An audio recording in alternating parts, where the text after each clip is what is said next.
Muy buenos días con todos, chicos. El día de hoy vamos a ver el tercer tema que corresponde a fisiología. Hablamos del sistema nervioso autónomo. Muy bien. Antes de empezar a definir lo que es el sistema nervioso autónomo, quisiera que ustedes puedan observar en esta imagen lo que vendría a ser un pequeño esquemita de la organización del sistema nervioso en general.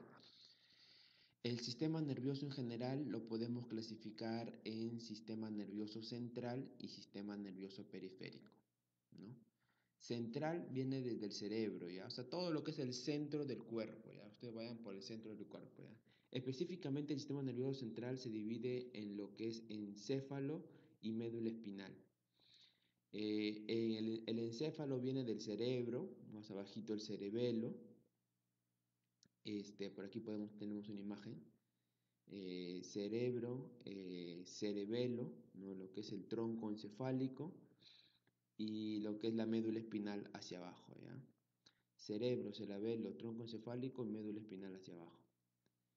En el tronco encefálico, a su vez, se va a dividir en mesencéfalo, protuberancia y bulbo raquídeo, ¿ya? Se va a dividir en mesencéfalo, protuberancia, bulbo raquídeo. A ver, déjenme ver si por acá tengo una imagen de lo que vendría a ser esa división. Muy bien, entonces aquí podemos observar el sistema nervioso central, ¿no? Empezamos por el cerebro, el cerebelo, que lo podemos observar acá. Por delante del cerebelo vamos a encontrar el tronco encefálico, que está separado por mesencéfalo, puente de Barolio en el medio y bulbo raquídeo, ¿no? Y la médula espinal. Perfecto. Entonces, eso sería lo que corresponde al sistema nervioso central. Ahora, con respecto al sistema nervioso periférico, este se va a dividir en somático y autónomo. El somático va a presentar nervios craneales y espinales y el autónomo nervios simpáticos y parasimpáticos. Y es aquí, por eso que lo señalo con azulito, el sistema nervioso autónomo, el tema que corresponde a hoy, ¿ya? Vamos a ver el sistema simpático y parasimpático. Muy bien, el sistema nervioso autónomo es una parte del sistema nervioso que se va a encargar de que se va a encargar de estudiar lo que es, o se va a encargar de estudiar lo que es el sistema nervioso simpático y el parasimpático, ¿no? ¿Por qué? Porque es su división. El sistema nervioso autónomo se divide en sistema nervioso simpático y el sistema nervioso parasimpático. Ahora bien, ¿qué es el sistema nervioso simpático y el sistema nervioso parasimpático? El sistema nervioso simpático se encarga de activar al organismo, ¿no? Activar al organismo, ¿ah? Simpático activa al organismo, por lo que se incrementa el gasto cardíaco, el gasto de energía y suele funcionar durante el día, ¿ya? Prepara al organismo para situaciones de emergencia o estado de tensión. Emergencia o estado de tensión, el sistema nervioso simpático. Por lo contrario, ¿no? Casi en su totalidad antagonista, casi, produce los efectos contrarios al sistema simpático, es decir, relaja al organismo, disminuye el consumo de energía y suele funcionar por la noche. Quiere decir que cuando dormimos, ¿cuál es el sistema nervioso autónomo que funciona? En general, parasimpático. Cuando estamos despiertas, alertas, cuando tenemos situaciones de estrés, es el sistema nervioso simpático el que se encuentra funcionando. Muy bien, el sistema nervioso parasimpático es el principal regulador del organismo en condiciones normales. Estimula al organismo estimula los órganos que mantienen el organismo en situación de calma. Muy bien, entonces aquí tenemos algunas funciones antagónicas que pueden darse, las acciones que pueden presentar el sistema nervioso simpático y parasimpático que pertenecen al sistema nervioso autónomo, que a su vez pertenecen al sistema nervioso periférico, que a su vez pertenecen al sistema nervioso en general. Entonces, por ejemplo, en la pupila, ¿qué es lo que hace el simpático? Dilata la pupila, ¿no? Por ejemplo, ante situaciones de una inmensa luz, ¿no? Salimos, amanece, ¿no? Salimos y sale el sol, ¿no? Que nos despeja. ¿Qué es lo que va a hacer la pupila? La dilata. ¿no? La va a agrandar, como se dice. Cosa contrario que pasa con el sistema parasimpático, que cuando ya viene la noche, ¿no? La contrae, va a descansar, ¿no? La salivación, el simpático inhibe la salivación, el parasimpático estimula la salivación. Muy bien, continuando. Con respecto a los bronquios, el sistema nervioso simpático se encarga de relajar los bronquios y el parasimpático los contrae. Con respecto al corazón, el simpático aumenta el impulso cardíaco, el parasimpático reduce el impulso cardíaco. Con respecto a la digestión, el simpático inhibe la actividad digestiva, el parasimpático estimula la actividad digestiva. Con respecto a los intestinos, el simpático disminuye la contracción intestinal, el parasimpático aumenta las contracciones intestinales. Con respecto al hígado, el simpático estimula la liberación de glucosa, el parasimpático estimula la vesícula biliar. Con la vejiga, el simpático relaja la vejiga, el parasimpático contrae. Entonces, como se habrán podido dar cuenta, el sistema nervioso simpático prácticamente inhibe, relaja, inhibe, disminuye, relaja, inhibe, disminuye, relaja, inhibe, disminuye, relaja. Pero cosa contraria pasa en el recto. En el recto sí un poco que se invierten los papeles. En el recto, el simpático lo contrae. Simpático contrae el recto, parasimpático lo relaja, ¿ya? Entonces, cuando hablemos de simpático, mayormente hablamos de inhibición, disminución, relajación, excepto el recto que lo contrae. El sistema nervioso simpático es el que se encarga de activar al organismo y prepara al organismo para situaciones de emergencia o tensión. El parasimpático es el que se encarga de relajar al organismo y es el principal regulador del organismo en condiciones normales, ¿no? Estimula al organismo, es el principal regulador del organismo en condiciones normales, estimula los órganos que mantienen el organismo en situaciones de calma. Muy bien, entonces eso sería más o menos las funciones del sistema nervioso simpático y parasimpático que pertenecen al sistema nervioso autónomo. ¿Ya? A tenerlo en cuenta mucho este cuadrito. Ahora, el sistema nervioso autónomo, sistema nervioso neurovegetativo o sistema nervioso visceral es la parte del sistema nervioso periférico que controla las funciones involuntarias de las vísceras, ¿ya? Hay que tener en cuenta esta definición. Cumple un rol fundamental en el mantenimiento de la homeostasia fisiológica. La mayoría de las acciones que controlan son involuntarias, aunque algunas, como la respiración, actúan junto con las acciones conscientes. Hay que tenerlas en cuenta, porque por ejemplo nosotros, a ver, dilata tu pupila, o a ver, contráela, a ver, aumenta tu impulso cardíaco, a ver, redúcelo, así sentado ahí donde estás quietito, obviamente porque si corres y te quedas quieto va a aumentar, ¿no? Pero, entonces son involuntarios, ¿ya? Los órganos, hablemos de los órganos viscerales. Va a constar tanto el sistema nervioso simpático como el parasimpático de una neurona preganglionar y de una neurona postganglionar, ¿ya? Y tenemos en la primera imagen el sistema nervioso simpático y el sistema nervioso parasimpático. Van a tener una neurona preganglionar, como muestra acá. Esta de acá es la neurona preganglionar de ambos sistemas nerviosos y una neurona postganglionar, ¿ya? Postganglionar. Pero cabe recalcar dos puntos muy importantes. El sistema nervioso simpático va a tener una neurona preganglionar mucho más pequeña que la neurona preganglionar del parasimpático. El parasimpático es mucho más largo. Cosa contraria sucede en la neurona postganglionar. Es mucho más pequeña que la neurona postganglionar. ¿Ya? Aquí tenemos el ganglio. El ganglio vamos a tener que normalmente va a estar dado por acetilcolina y la neurona postganglionar puede ser acetilcolina, norepinefrina o neuropéptidos, ¿no? La neurona postganglionar en el simpático normalmente va a ser la noradrenalina y en el parasimpático la acetilcolina.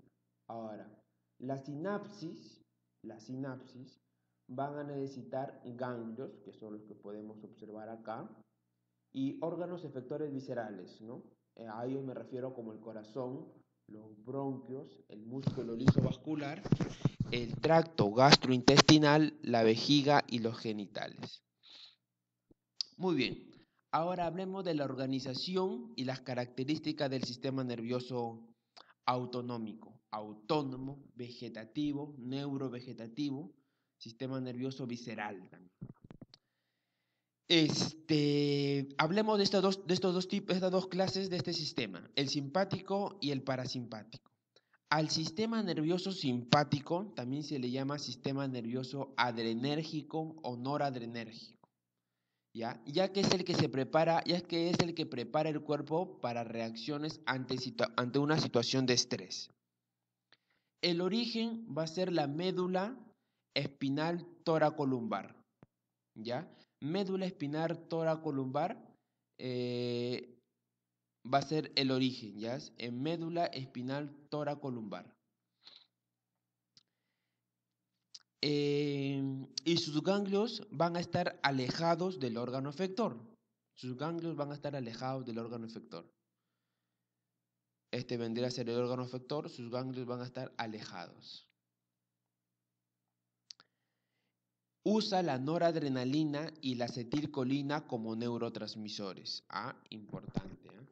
Usa la noradrenalina y la acetilcolina como neurotransmisores. Constituye una cadena de ganglios paravertebrales, el tronco simpático y los ganglios prevertebrales o preaórticos. Con los ganglios preaórticos me refiero a los ganglios celíacos, a los ganglios aórticos renales, a los mesentéricos superiores y a los mesentéricos inferiores. Y está implicado en actividades que requieren gasto de energía. Ahora, voy a hablarles del parasimpático y vamos comparando, ¿ya? Vamos comparando para ver la diferencia. Al sistema parasimpático también se le llama colinérgico, ya que es el que mantiene el cuerpo en situaciones normales y luego de haber pasado una situación de estrés, ¿ya?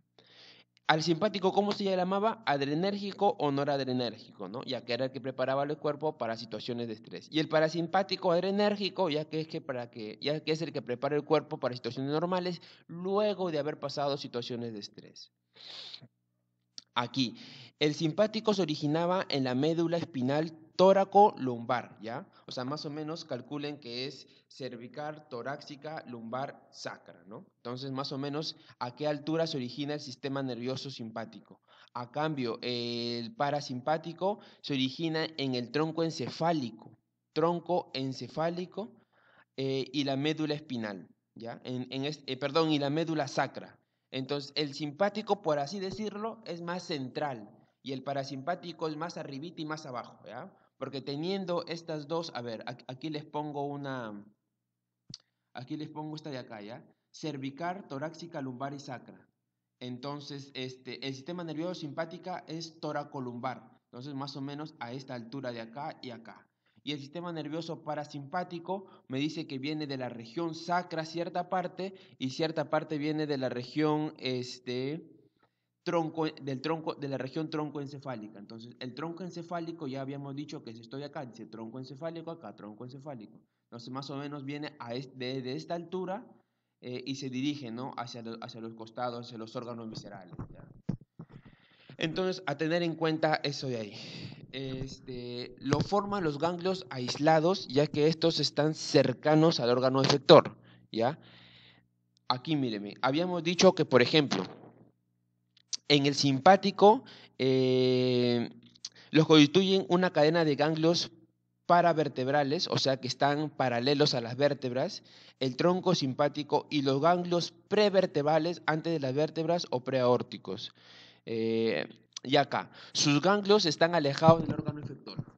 Este de acá es el órgano efector, este es el sistema nervioso central. ¿Qué ganglio está más cerca del órgano efector? El ganglio del parasimpático. El ganglio del parasimpático está más cerca del órgano efector en comparación con el simpático. Pero ahora yo vuelvo a preguntar, ¿qué ganglio está más cerca del sistema nervioso central? El ganglio del simpático. Correcto, cerrado, no más. Ahora, usa la acetilcolina, ¿ya? El simpático también usaba la acetilcolina como neurotransmisor, pero en mayor cantidad va a usar a la noradrenalina, ¿ya? Ojo ahí. Está encargado de almacenar y conservar la energía. A cambio acá está el simpático está implicado en actividades que requieren gasto de energía. Ya aquí también lo subrayo con azulito para que no. Y acá conserva la energía, para que quede bien claro ahí. Y es antagonista al sistema simpático casi en su totalidad. Muy bien. Aquí tenemos el sistema nervioso central, el somático, y aquí lo que nos importa, el simpático y el parasimpático, ¿ya? Miren, estos son, por ejemplo, lo que vendrían a ser los órganos. Por ejemplo, acá han puesto músculo liso, glándulas sudoríparas, músculo liso y glándulas, ¿ya? Entonces, aquí tenemos eh, la neurona preganglionar, en donde era mucho más corta en el simpático y mucho más larga en el parasimpático. Tenemos a los ganglios que van a actuar con acetilcolina en ambos casos. Los ganglios van a actuar con acetilcolina en ambos casos y las postganglionares van a usar al neurotransmisor. A ver, acá tenemos, ya acá los pongo. Al neurotransmisor, el simpático, a la noradrenalina y a la acetilcolina, y el parasimpático solamente a la acetilcolina, ¿ya? Entonces, hay que tener en cuenta esto de acá. La acetilcolina va a tener receptores, ¿no? A nivel ganglionar N, los receptores N. Y a nivel de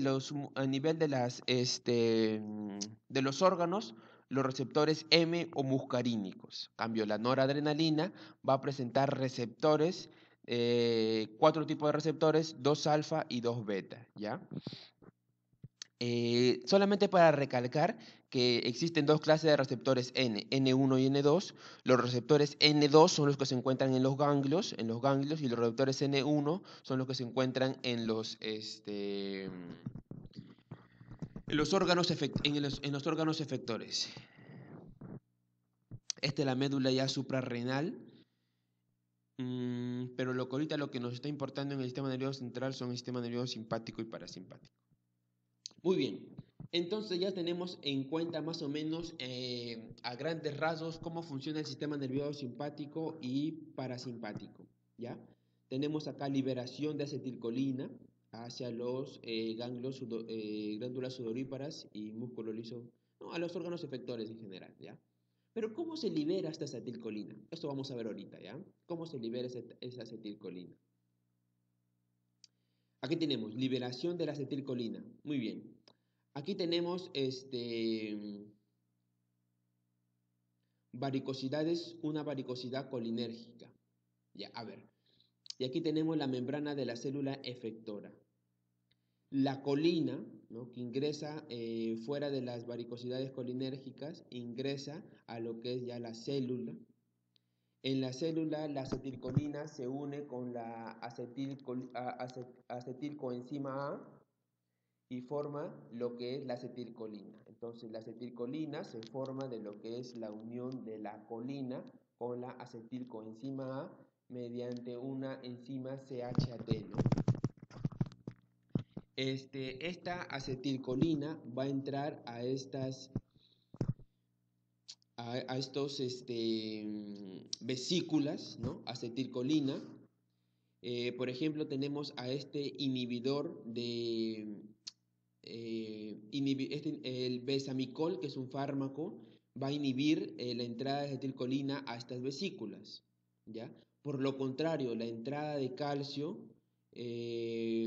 va a aumentar el rápido desplazamiento de lo que es la acetilcolina dentro de la vesícula a lo que es la membrana, ¿no? La membrana de las varicosidades colinérgicas, ya que se va a hacer rápidamente la expulsión, ¿no? La acetilcolina eh, va a entrar o va a actuar con sus receptores, ya sea receptores N, nicotínicos, NOM o muscarínicos, los 5 tipos de muscarinos, de 5 tipos de receptores muscarínicos, ya dependiendo de dónde podemos encontrar estos receptores, ¿no? Dependiendo del órgano podemos encontrar diferentes clases de receptores. Ahora, cabe recalcar unos puntos y datos muy importantes que, por ejemplo, si es que nosotros administramos hemicolinio, ¿no? Es otro compuesto, otro fármaco, va a impedir que la colina ingrese a las varicosidades colinérgicas y pueda unirse con la acetilcolina y formar la ya no se va a poder unir con la acetilcoenzima A y formar la acetilcolina, ¿no? Esto necesita de sodio, de que ingrese sodio, y si cae sodio en el interior de las células, la bomba de sodio-potasio ATPasa, ¿no? Salen 3 sodios, entran 2 potasios. Muy bien, la acetilcolina ya una vez fuera, ya una vez en el espacio intercelular, se puede unir, obviamente, otra vez a sus receptores muscarínicos o nicotínicos. Se puede disociar en colina y acetato, o puede entrar a lo que es la membrana de la célula efectora, ¿no? En sus receptores nicotínicos o muscarínicos, ya dependiendo de las clases de los receptores que tengamos. Muy bien, entonces más o menos eso sería lo que es, por ejemplo, acá también la toxina botulínica va a impedir que se libere acetilcolina, ¿ya? Tenerlo en cuenta esto de acá. Ahora, veamos lo que sería las uniones neuroefectoras del sistema nervioso autonómico. Uniones entre neuronas postganglionares y el órgano diana, ¿ya? Las neuronas postganglionares, que me estoy refiriendo a estas, por si acaso, a estas postganglionares después del ganglio, preganglionares antes del ganglio, postganglionares después del ganglio. Ya a los órganos diana, por ejemplo, los órganos que queremos en donde cumplen las funciones. Las neuronas postganglionares forman redes difusas. Aquí podemos ver estas varicosidades, ¿no? Que son específicamente este puntito de acá, vendría a ser esta varicosidad, esta varicosidad colinérgica, que es posteriormente donde se libera, ¿no? El esto de acá debería ir antes de la liberación, habría hablar antes, ¿no? Ya. Las neuronas postganglionares forman redes difusas, sintetizan, almacenan y liberan neurotransmisores, ¿ya? Hay superposición, muchas neuronas inervan una diana, y los receptores postsinápticos amplían la cobertura en el tejido diana, ¿no? Entonces aquí tenemos más o menos, ya los receptores postsinápticos amplían, postsinápticos después de la sinapsis amplían la cobertura del tejido dianas. Existe una superposición, ya que muchas neuronas van a inervar esta diana. Estos neuronas postganglionares forman lo que son las redes difusas, ¿no? Aquí tenemos las varicosidades colinérgicas, y ya te va a poder permitir lo que conocemos al último, la liberación, ¿no? Hacia lo que son los órganos dianas. Y esto de acá vendría a ser nada más y nada menos que el órgano efector, el órgano diana. Tenemos acá la neurona postganglionar y las varicosidades. Tenemos el axón, tenemos los voltajes. Acá vamos a examinar las partes de una varicosidad colinérgica, ¿no? Tenemos el axón, la varicosidad y el axón, nuevamente. En el axón vamos a encontrar voltajes de canales de sodio, de canales de potasio, que van a permitir lo que es la bomba de sodio-potasio también en estas varicosidades. Vamos a tener vesículas sinápticas, y por último los neurotransmisores de acetilcolina o norepinefrina, dependiendo del tipo de sistema en el que nos encontremos, ¿no? Aquí he hablado de la liberación de acetilcolina, ya les hablé, ¿no? De cómo se forma. Acetilcolina en los dos tipos, ¿no? En el sistema simpático y en el parasimpático. La noradrenalina ya también se forma va a formar el último adrenalina, ¿no? De la tirosina, ya lo voy a explicar también. Muy bien, ahora hablemos un poco del sistema nervioso simpático. En generalidades en total, ¿ya? A ver. Muy bien. ¿Cuál sería la función? Movilizar el organismo y soportar la actividad. Situación estresante de lucha, huida. ¿Ya? Estamos hablando del simpático. Estamos hablando del simpático. Aumenta la presión arterial, aumenta el flujo sanguíneo, aumenta el metabolismo, aumenta la glucosa en la sangre y aumenta las actividades mental y alerta. Ya, aquí tenemos más o menos su fibra preganglionar, su fibra postganglionar, los órganos, ¿ya? En los que actúa. Bueno, un poco más de lo mismo. Fibra preganglionar, ganglio, fibra postganglionar, órgano efector. Tenemos en la noradrenalina y ¿qué más, chicos? Y la acetilcolina, ¿no? Ya, también tenemos médula espinal T1, sí, porque es toracolumbar, correcto, núcleos medulares, sinapsis directas, noradrenalina y acetilcolina. Ahora, con respecto a las, tenemos que ganglios paravertebrales y ganglios prevertebrales. Los ganglios paravertebrales en cadena simpática pueden inervar otros ganglios, o sea, los que están paralelos a las vértebras, y los ganglios prevertebrales, quiere decir los que están antes de las vértebras. Estos atraviesan la cadena simpática y hacen sinapsis con ganglios prevertebrales. Hablamos de celíaco y mesentérico superior. Un poco más, ya lo habíamos dicho, origen de las neuronas preganglionares. Me voy a localizar en la división tarocalumbar, de L1 a L3 específicamente. ¿Ya? Coincide anatómicamente con la proyección a la periferia. Con respecto a los músculos torácicos superiores del corazón, inervación lumbar, colon genitales y distribución amplica las glándulas sudoríparas, ¿ya? Con respecto a la localización de los ganglios, entonces esto de acá hablamos de las neuronas preganglionares, ¿ah? Ahora hablemos de los ganglios, ¿ya? Ganglios. Cerca de la médula en la cadena simpática o los ganglios prevertebrales, ¿ya? Con respecto a los ganglios cervicales superiores, lo vamos a encontrar en la cabeza, en los ojos y en las glándulas salivales. El ganglio mesentérico superior vamos a encontrar en los intestinos. En los ganglios mesentéricos inferiores lo vamos a encontrar en el colon inferior, en el ano, en la vejiga y en los genitales. A su vez, también van a presentar ganglios especializados que lo vamos a encontrar en T5 y en T9, que van a inervar que se van a encontrar específicamente también en el nervio esplánico mayor, el ganglio celíaco, y que van a llegar posteriormente a la médula suprarrenal. La longitud del axón ya sabemos que eh, la postganglionar es mucho mayor que la preganglionar, ¿no? La postganglionar es mucho mayor que la preganglionar, eso siempre hay que tener en cuenta. Ahora, la médula suprarrenal, ¿ya? Entonces hemos hablado de los ganglios, que los ganglios especializados sí pueden llevar a lo que es la médula suprarrenal. Hay que tener en cuenta, ¿ya? Entonces, al toque nada más un poco de anatomía. Tenemos la médula, tenemos reticularis, fascicularis, glomecularis, que vienen a ser el corte de las paredes de la médula suprarrenal. Entonces, en el caso de la médula suprarrenal vamos a encontrar ganglios especializados.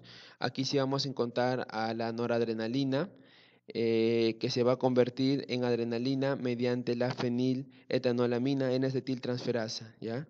El ganglio suprarrenal va a secretar aldosterona, cortisol, andrógenos y catecolaminas. Entonces, normalmente voy a utilizar acetilcolina, pero en la médula suprarrenal sí la noradrenalina. Entonces, hemos hablado del sistema nervioso simpático. Ahora, con respecto al sistema nervioso parasimpático, de una manera muy rápida. Si la función del sistema nervioso simpático era movilizar el organismo, la del parasimpático es relajar el organismo. Ya lo habíamos mencionado también anteriormente, es llamado también sistema colinérgico, ya que es el que mantiene el cuerpo en situaciones normales y luego de haber pasado una situación de estrés. El origen es toracoencefálico y médula espinal sacra. Entonces, la parte de arribita y la parte de abajo, como podemos observar, ¿no? Cosa que no pasaba en el simpático, que era más central, como les dije, ¿no? Médula espinal y sacra casi es parasimpático. Entonces tenemos médula espinal a nivel ganglionar. Los ganglios pueden ser en el simpático preganglionares y paraganglionares. Tenemos acá mucho más corta, mucho más larga, ¿no? Ya. No nos seguimos estrellando. En el parasimpático tenemos lo forman los ganglios aislados, ya que estos son cercanos a los órganos efectores. Usa la acetilcolina, a diferencia del simpático, que aparte de la acetilcolina también utilizaba a la noradrenalina en la médula suprarrenal. Están encargados de almacenar y conservar la energía, cosa contraria que pasa en el simpático, que se encarga de utilizar la energía almacenada. Y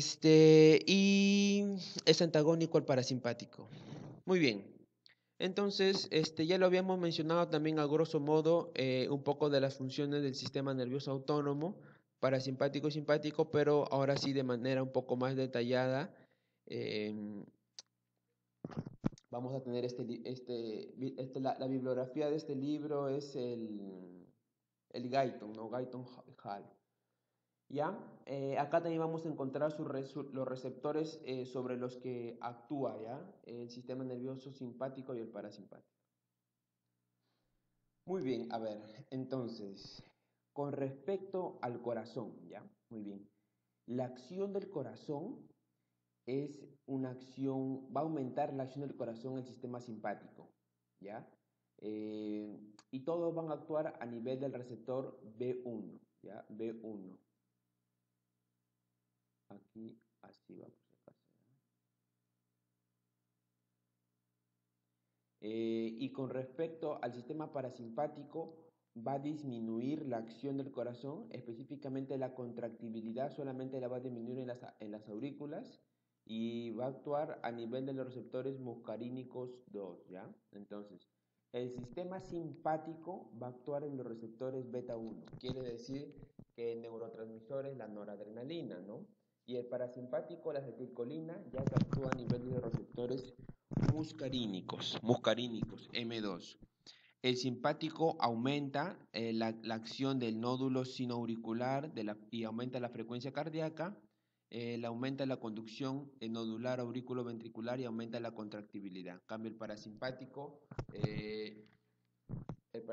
disminuye la actividad del nódulo sinoauricular, de la frecuencia cardíaca, de la contracción nodular aurículo-ventricular, y la contractibilidad disminuye, pero solo a nivel auricular. Ahora, con respecto al músculo liso vascular, aquí sí va a haber ya un cambio, ¿ya? También actúa la noradrenalina, ya que hablamos de que actúa a nivel de receptores alfa, en este caso alfa 1 y alfa 2. A ver, veamos cada uno de estos, ¿ya? En la acción del sistema simpático sobre la piel y el explácnico lo contrae, y la noradrenalina actúa a nivel de los receptores alfa 1. El músculo esquelético lo dilata y actúa a nivel del receptor alfa 2. El músculo esquelético lo contrae cuando actúa a nivel del músculo del receptor alfa 1. ¿Qué quiere decir? Que el músculo esquelético va a presentar estas dos clases de receptores, alfa 1 y alfa 2. Dependiendo dónde se dé la acción del sistema nervioso simpático, es cómo va a actuar este músculo, ¿ya? Si es que actúa a nivel del alfa 2, lo dilata, ¿no? Lo agranda. Y si actúa a nivel del receptor alfa 1, lo va a contraer. Muy bien, ahora con respecto a los bronquios.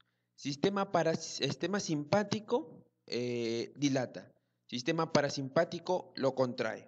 Sistema simpático, neurotransmisor, noradrenalina. Sistema parasimpático, neurotransmisor, acetilcolina. Sistema simpático, receptores a nivel de los bronquiolos, beta 2. Receptores muscarínicos, por lo que contrae, ¿no? El parasimpático. Tracto gastrointestinal.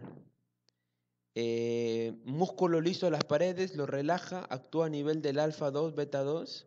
Músculo liso esfínteres, lo contrae, a nivel de alfa 1.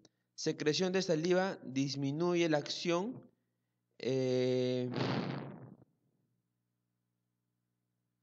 y actúa a nivel de receptor beta 1. En el parasimpático hablamos de músculo liso de las paredes, lo contrae, músculo liso de los esfínteres, lo relaja y todos actúan a nivel de receptores muscarínicos. Secreción de saliva, secreción de ácido grástico y secreción pancreática se ven aumentados con respecto a los efectos del sistema nervioso orgánicos. Muy bien, continuamos. Vejiga. Vejiga es simpático, si son las paredes y el músculo obstructor lo relaja y actúa sobre beta 2. Parasimpático contrae. Esfínteres contrae, parasimpático relaja. Todos muscarínicos, todos alfa, ¿ya? Ojo. El ojo ya sabemos que el parasimpático lo contrae la pupila y el simpático dilata, ¿no? Por ejemplo, el músculo radial del iris dilata la pupila, produciendo lo que es mitiasis y actúa a nivel de receptor alfa 1. Músculo ciliar dilata visión de celos. A ver, piel. Aumenta la acción en la piel, específicamente en las glándulas sudoríparas y termorreguladores. Miren, acá interesante, porque aquí vemos y observamos que hay el receptor muscarínico. El receptor muscarínico actúa a este nivel. Quiere decir que aquí el sistema simpático se utiliza a la acetilcolina como neurotransmisor. Ahora, con respecto a las glándulas sudoríparas y el estrés, aumenta la acción y actúa a nivel de receptor alfa. Con respecto al músculo pilomotor, carne de gallina lo contrae y actúa a nivel del sistema alfa. Entonces, el sistema simpático es lo que produce la contracción del músculo pilomotor, que también se le conoce como carne de gallina, ¿no? Dice, te puso la piel de gallina, te puso la carne de gallina, ¿no? Es cuando el músculo piloerector está erecto, ¿no? Parado los pelos. Glándulas lacrimales no tiene acción sobre el sistema simpático, pero el parasimpático produce la secreción.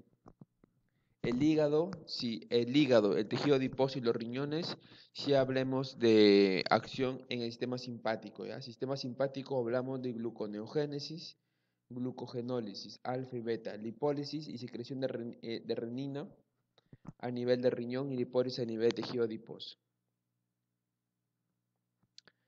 Muy bien, hablamos ahora de organización del sistema nervioso autónomo. Muy bien, hablemos de unas diferencias en general. El origen de las neuronas preganglionares, en la división simpática hablamos de los segmentos toracolumbares de la médula espinal, que va desde T1 a L3. En la división parasimpática van los núcleos tercero, séptimo, noveno y décimo par craneal, los segmentos craniosacros S2 hasta S4 de la médula espinal. La localización de los ganglios. En el sistema simpático hablamos de una localización paravertebral y prevertebral. Y en la división parasimpática hablamos de los ganglios que se encuentran en los órganos efectores o cerca de ellos. La longitud del axón preganglionar simpática es corta, parasimpática es larga. De la acción postganglionar larga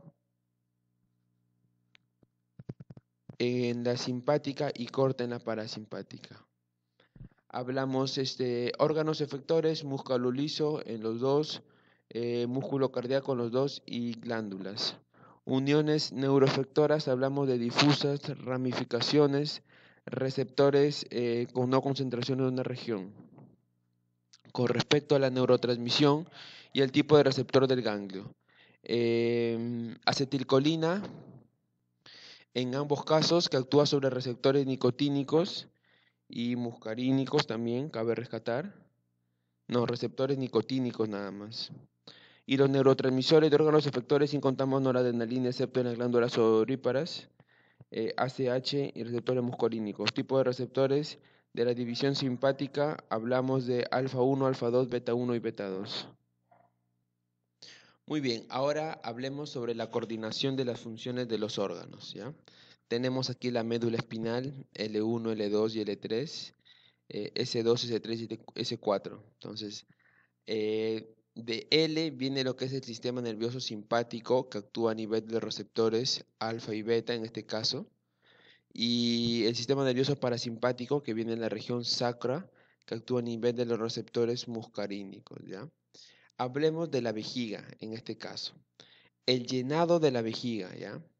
El músculo detrusor, músculo esfínter y músculo externo, ¿ya? Músculo detrusor, esfínter interno y esfínter externo. Entonces tenemos estos tres músculos. En un estado relajado, el mecanismo de control está dado a nivel del sistema simpático en su receptor beta 2.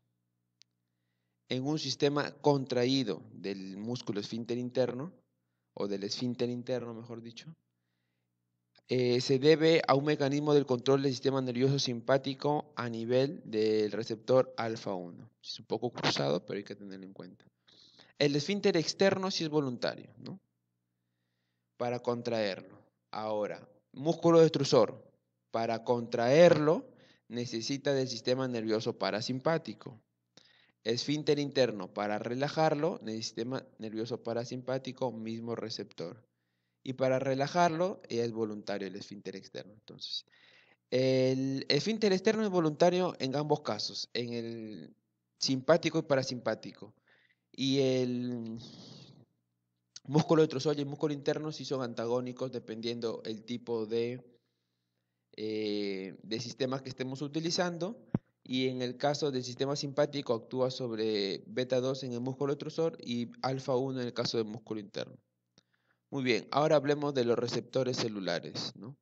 Ya les había mencionado los receptores adrenérgicos y los receptores colinérgicos. Los receptores adrenérgicos son aquellos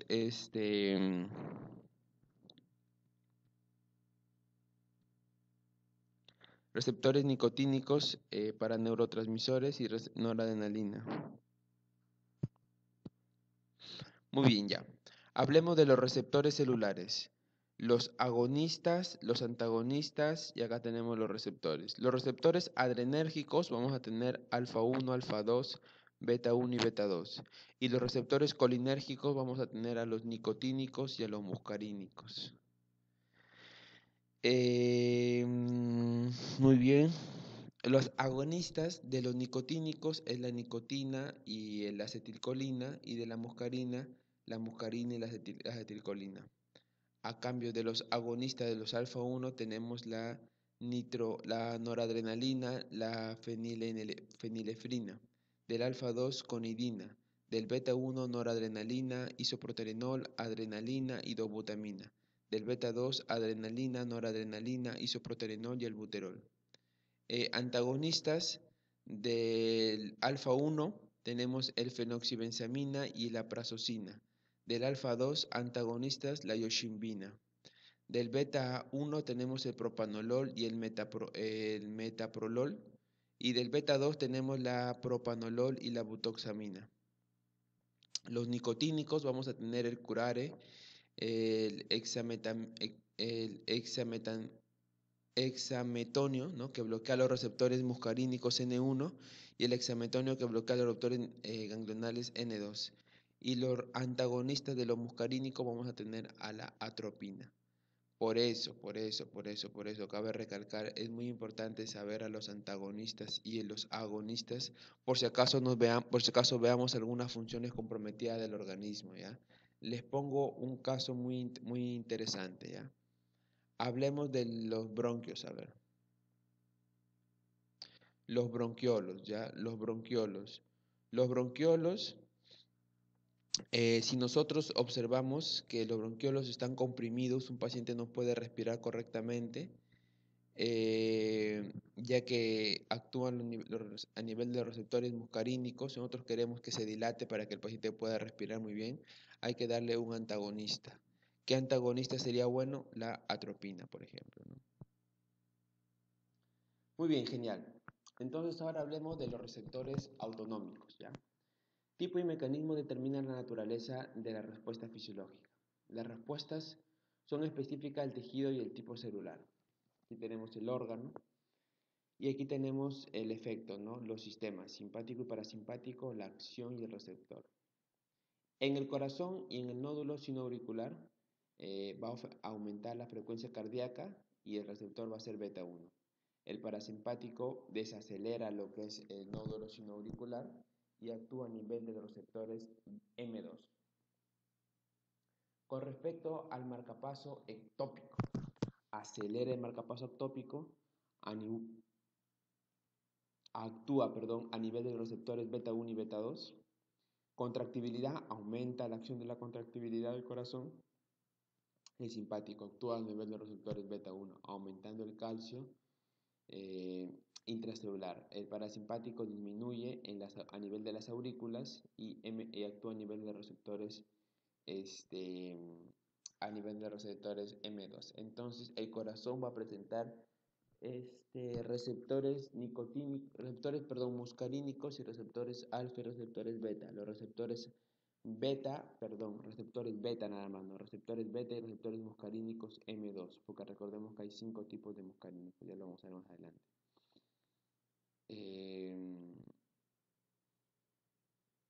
Beta 1 y beta 2. Ahora, los vasos sanguíneos, piel y vasos espláncnicos, vasoconstricción, vasodilatación, vasoconstricción.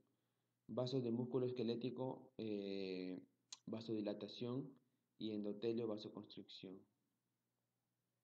Vasodilatación. Y acá actúa a nivel de receptores alfa 1, beta 2 y alfa 1. Tenemos el corazoncito acá.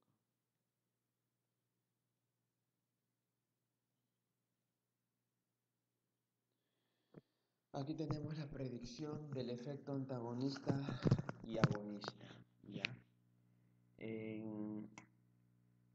Va a provocar una bradicardia inusual a nivel del antinodo sinusual, del anti-RO-SSA, del anti-LA-SSB y el anti-M2. Del bloqueo cardíaco anti-RO-SSA, anti-LA-SSB y anti-5-HT4. A este nivel de acá, que podemos observarlo acá, va a provocar lo que es la muerte súbita con una antibomba de sodio potasio TPasa, con antirreceptores beta 1, con antirreceptores M2. A ver, podemos observar a este nivel taquicardia sinusual inapropiada con receptores anti-beta 1 adrenérgicos y anti-beta 2 adrenérgicos. A este nivel lo que va a provocar es la fibrilación auricular, antimiosina, antisodio potasio TPasa, anti-beta 1, anti-M2 y anti-HSP65. A este nivel taquicardia ventricular, anti-ROSA, anti-B1 y anti-KCNH2.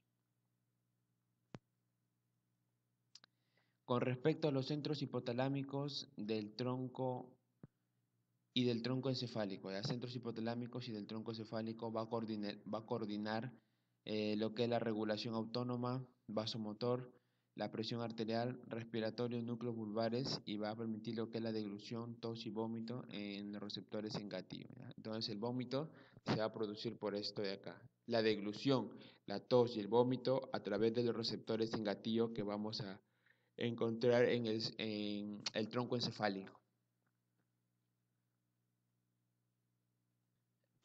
Muy bien, entonces hablemos un poco del tronco encefálico y las funciones y estructuras que va a presentar, ¿ya? El hipotálamo, que es el centro regulador de la temperatura, que vamos a poder observarlo acá. Vamos a encontrar el mesencéfalo, en donde vamos a encontrar el centro miccional, que tenemos problemas en la micción, tal vez hay problemas en el mesencéfalo. La sed, la ingesta de alimentos y la regulación de la temperatura en el hipotálamo. En la protuberancia vamos a encontrar el centro neumotáxico. En el bulbo raquídeo vamos a encontrar el centro vasomotor, cardiovascular, el centro respiratorio y los centros de la deglución, tos y vómito. ¿Ya? Si es que hay vómitos, por ejemplo, un estímulo, ¿ya? Un estímulo cual que sea, tal vez el mal olor o el mal olor de algo, una imagen desagradable, va a mandar señales presinápticas o preganglionares a nivel de los receptores de gatillo en el bulbo raquídeo, lo que permite lo que es el vómito después, ¿no? La médula espinal. Entonces hablemos un poco de los receptores autónomos, perdón. Los receptores autónomos se acoplan a la proteína G, dominio intracelular. El nombre son receptores acoplados a proteína G. Los que se encargan de fijar el GTP son heterodiméricas, ya que presentan tres dímeros de alfa, beta y gamma. Los alfa son los que fijan el GTP libre y GDP eslava. Actividad GTPase intrínseca. Presentan un intermedio de unión, la adenilato ciclasa MP cíclico fosfolipasa y inositol 3-fosfato. Entonces, presentan proteínas, se acoplan a proteína G, presentan proteínas integrales de membrana y presentan 7 estructuras transmembrana, ¿ya? Aquí los podemos observar. Estos son los receptores autonómicos. 7 segmentos transmembrana, 1, 2, 3, 4, 5, 6, 7, se unen a proteína G, como podemos observarlo acá. Presentan proteínas integrales, son proteínas integrales de la membrana. Ya lo había mencionado en el tema anterior, si no me equivoco, el primer tema de fisiología. Había hablado de las proteínas transmembranas, proteínas integrales. Y se acoplan a proteína G, ¿no? Aquí están los receptores, la proteína G habíamos dicho que son heterodímeras, ya que son alfa, beta y gamma, y la gamma son las que, la alfa es la que fija el GTP y presenta la actividad GTPase intrínseca. Muy bien, receptores autonómicos, ahora receptores adrenérgicos. Tejido diana, sistema nervioso simpático, receptores sensibilidad, ¿ya? La sensibilidad de receptores va a tener mayor sensibilidad por los receptores beta que por los receptores alfa, pero en sí sensibilidad por los dos, en donde vamos a ver en sí que va a haber una relativamente insensibilidad. Ligandos, vamos a hablar de catecolaminas, noradrenalina y adrenalina. Potencia, la adrenalina mayor que la noradrenalina con respecto a los receptores alfa 1, la adrenalina igual que la noradrenalina en los beta 1 y la adrenalina activa preferentemente ante los beta 2.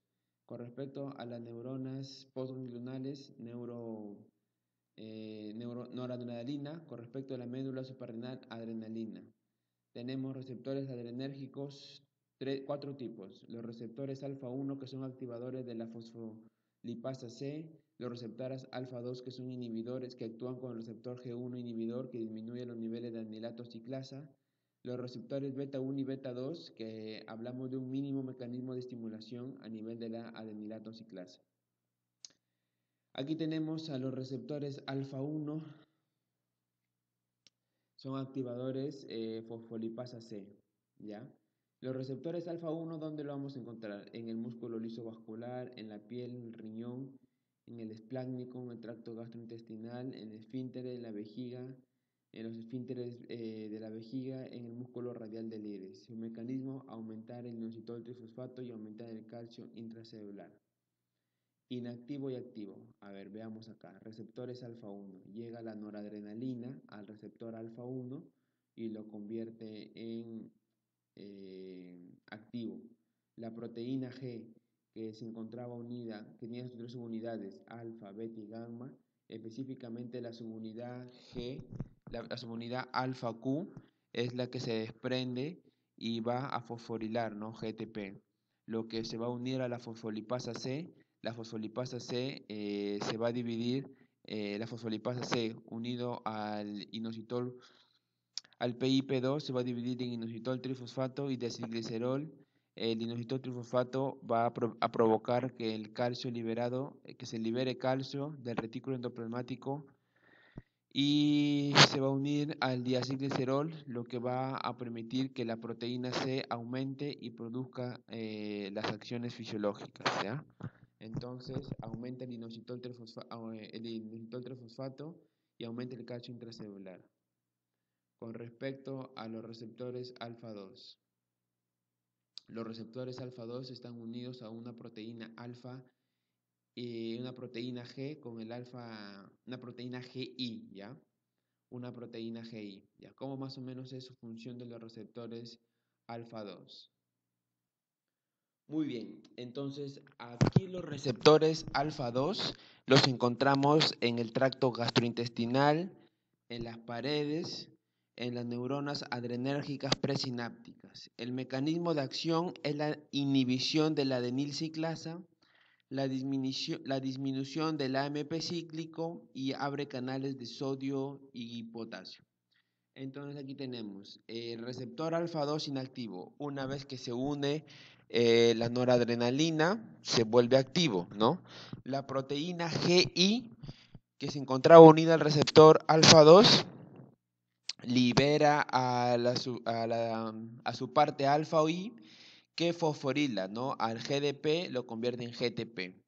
Esta anililciclasa que se encontraba activa, que encontraba aumentando el AMP cíclico y la respiración fisiológica, como el alfa I, que es de la proteína GI I de inhibitoria, inactiva la enilatociclasa, por lo que el ATP se convierte en AMP cíclico y produce lo que son las acciones fisiológicas. Muy bien. Ahora, con respecto a los receptores beta 1 y beta 2. El receptor beta 1 lo vamos a... El mismo mecanismo de estimulación, la adenilatociclasa, ¿ya? El receptor beta 1 lo vamos a encontrar en el corazón, en las glándulas salivales, en el tejido adiposo y en el riñón. Y lo que va a hacer es que estimula la adenilatociclasa y aumenta el AMP cíclico. Los receptores beta 2 los encontramos en el músculo liso vascular del músculo esquelético, en el tracto gastrointestinal, en la pared, en la vejiga y en la pared y en los bronquios. Y tiene la misma función que los receptores beta 1, que estimulan el adenilatociclasa y aumentan el AMP cíclico. Correcto. A ver acá. La noradrenalina se une al receptor beta, ya sea beta 1 y beta 2, lo activa. Están unidos a una proteína GS. La proteína GS se encarga del GDP, o acá estamos en GTP, se une a la adenilatociclasa, convierte ATP en AMP cíclico y produce lo que son las acciones fisiológicas con la adenilatociclasa. ¿Ah? Ojo acá. Beta 1 y beta 2 actúan a nivel de la adenilatociclasa. Alfa 2 con inhibidores G1 a nivel de la adenilatociclasa inactivándola. A cambio los beta 1 y beta 2 activan. Y las proteínas alfa 1 actúan con la fosforilasa C activándola. Los alfa 1 aumentan el calcio intracelular y el inositol trifosfato. El alfa 2 con su receptor GI inhibitores inhiben a la adenilatociclasa y disminuyen el AMP cíclico, abren los canales de sodio y potasio. Y los beta 1 y beta 2 estimulan la adenilatociclasa y aumentan el AMP cíclico. Muy bien. Hemos hablado entonces de los receptores adrenérgicos, ¿no? Los receptores alfa 1, alfa 2, alfa 3, alfa 1, alfa 2, beta 1 y beta 2. Ahora, receptores colinérgicos. Ya les habíamos mencionado que existen dos tipos, los nicotínicos y los muscarínicos. En el caso de los nicotínicos, placa motora terminal 1 y todos los ganglios autónomos N2 lo podemos encontrar también en células cromafines. Son canales iónicos de AD y potasio, y acetilcolina abre los canales que permite el flujo de iones a favor del subgradiente y potencia de equilibrio. Proteínas integrales de membrana, hablamos de 5 subunidades, como podemos observarlo acá. 1, 2, 3, 4, 5. ¿Ya? Todo esto de acá están formadas por 2 alfa, por una beta, una delta y una gamma. Es un embudo proteico, ¿ya? Y a su vez cada uno está formado por 4 unidades transmembranas, ¿no? Forman este pentámero de acá, 2 alfa, una beta, una gamma y una delta. ¿Dónde encontramos a los receptores nicotínicos? En el músculo esquelético, en la placa motor terminal, por ejemplo, encontramos a los N1, en las neuronas postganglionares del sistema nervioso simpático y el NSP, los receptores nicotínicos N2, en la médula suprarrenal los receptores nicotínicos N2. El mecanismo de acción es que apertura los canales de sodio y potasio y produce lo que es la despolarización. Muy bien, eso sería lo que respecta a los receptores nicotínicos, lo que respecta a los receptores muscarínicos. Lo localizamos en todos los órganos efectores del parasimpático y algunos simpáticos, ¿no? Como por ejemplo las glándulas sudoríparas. Tenemos 5 clases de receptores muscarínicos. El M1, el M3 y M5, el mecanismo de acción actúa a nivel de mecanismo de alfa 1, que son activadores de fosfolipasa C. Los M4 disminuyen la anilato ciclasa, por su vez también disminuyen el AMP cíclico. Los M2 presentan una acción directa sobre la proteína G, la G inhibitoria, que no permite la apertura de canales de potasio. Está conformado por 5 subunidades, 2 alfa, una gamma, una beta y una delta, que forman este pentámero que se encuentra arriba. A su vez, cada subunidad está conformado por 4 espacios transmembranas. Los receptores muscarínicos los encontramos en todos los órganos efectores: sistema nervioso simpático, glándulas odoríparas, sistema nervioso todos los órganos efectores: sistema nervioso parasimpático y glándulas odoríferas, sistema nervioso simpático.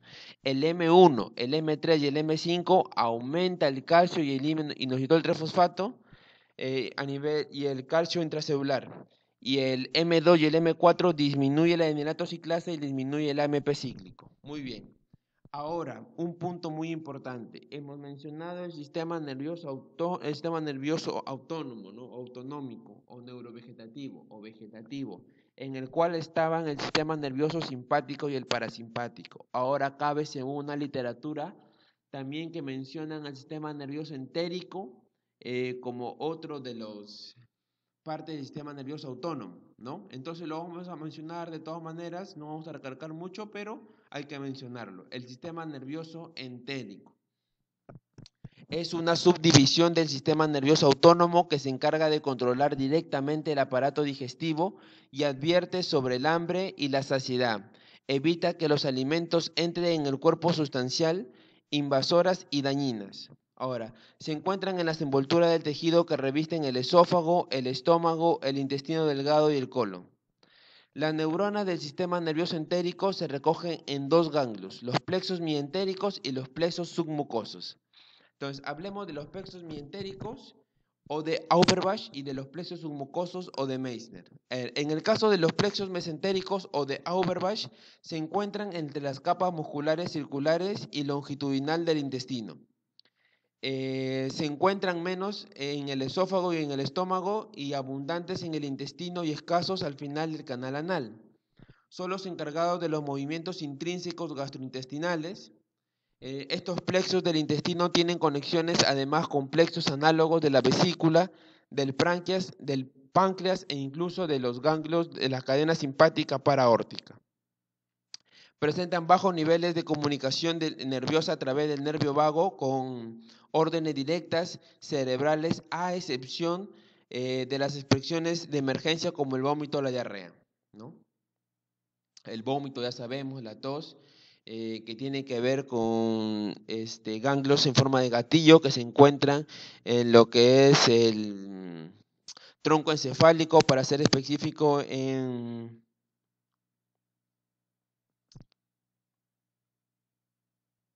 bulbo raquídeo, ¿no? En el bulbo raquídeo. Perfecto. Plexos submucosos o de Meissner. Es una red continua desde el esófago hasta el esfínter anal externo localizada en la submucosa. Se encarga de la regulación de la secreción de las hormonas, enzimas y de todo tipo de sustancias secretadas por las diferentes glándulas que se encuentran a lo largo del tubo digestivo.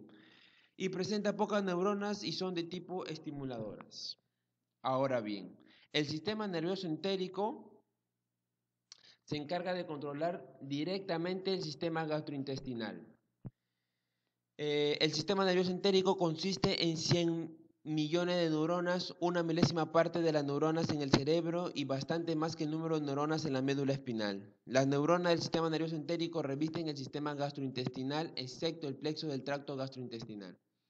Es además un sistema muy complejo, consiste en una red neuronal capaz de actuar independientemente del encéfalo, de recordar, aprender. En ocasiones se habla de un segundo cerebro. ¿Cuáles son las funciones del sistema nervioso entérico?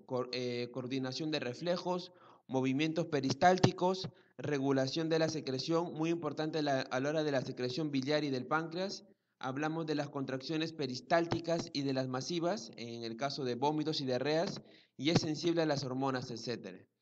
Ahora, ya para terminar, solamente quiero recargar un punto muy importante, ¿no? Un poco de etimología, que no sabía dónde colocarlo al inicio, por eso que lo coloco acá, ¿no? Porque no me iba a ocupar más que un cuarto de diapositiva. El término érgico como adrenérgico, colinérgico, no colinérgico, no adrenérgico, significa según el transmisor que sintetiza o libera. En el caso de adrenérgico quiere decir que libera noradrenalina. En el caso de colinérgico, que libera acetilcolina. En el caso de no adrenérgico, que no libera noradrenalina. En el caso de no colinérgico, que no libera acetilcolina. En el caso que no libera ni acetilcolina ni adrenalina, son neuropéptidos y presentan no adrenérgicos sino colinérgicos característicos de algunas neuronas parasimpáticas postganglionares del tracto gastrointestinal. Muy bien, ahora sí, eso sería todo con respecto al sistema nervioso autónomo, la fisiología. Me gustaría haber podido abarcar más, pero eso es todo lo que hay. Muchas gracias por todo, nos vemos en próximos videos.